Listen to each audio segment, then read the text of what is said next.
if you, and I think that they're a little bit backwards in their licensing.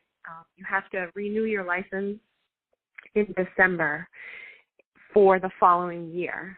Well, this is a season, in December, most people aren't out doing, a majority of the people are not out doing pesticide applications outside or landscaping. So it just makes it difficult because unless you have a job lined up for the following year, you're not able to renew your license unless you have a liability policy, an insurance policy.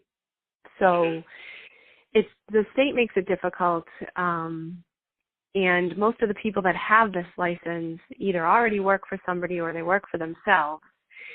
So finding qualified help is tough. And obviously, there's a fee involved with obtaining the license and then maintaining it each year when you have to renew it.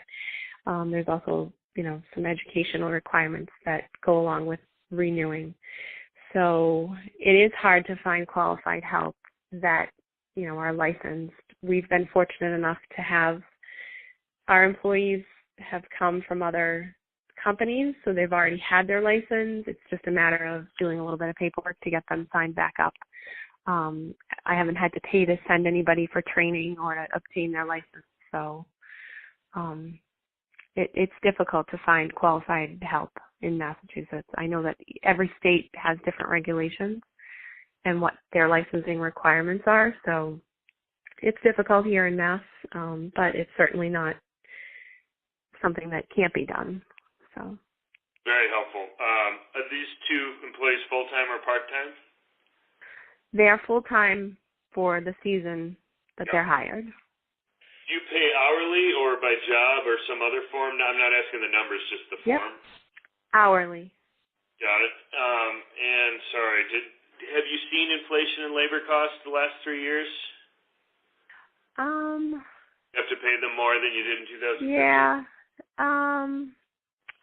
This year we did, and that was only because it was tough trying to find a qualified person to take the job, or someone that I felt comfortable with. So yes, this year I did. Could you put a percent on it, or are you comfortable? Yeah, I don't mind telling you either what I pay them. So we started out at $20 an hour, and then I do have one individual who's $25 an hour this year. So. Got it.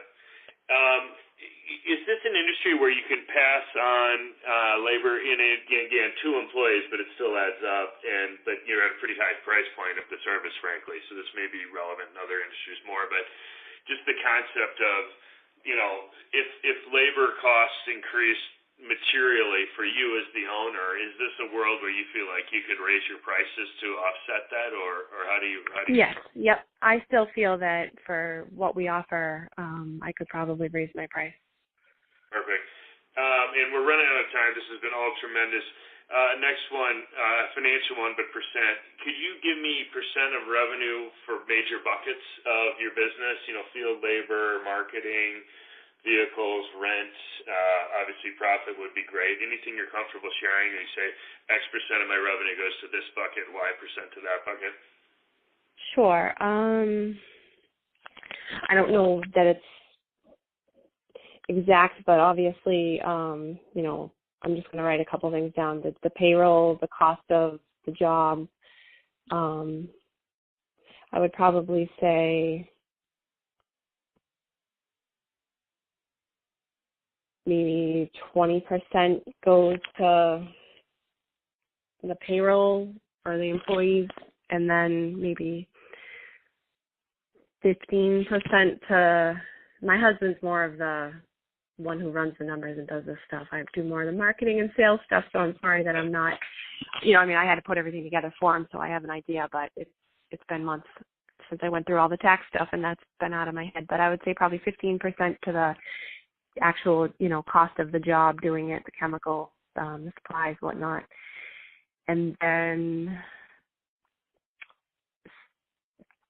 we don't really have any other bills, or we've been fortunate enough that we were able to pay for everything that we needed in terms of the business itself.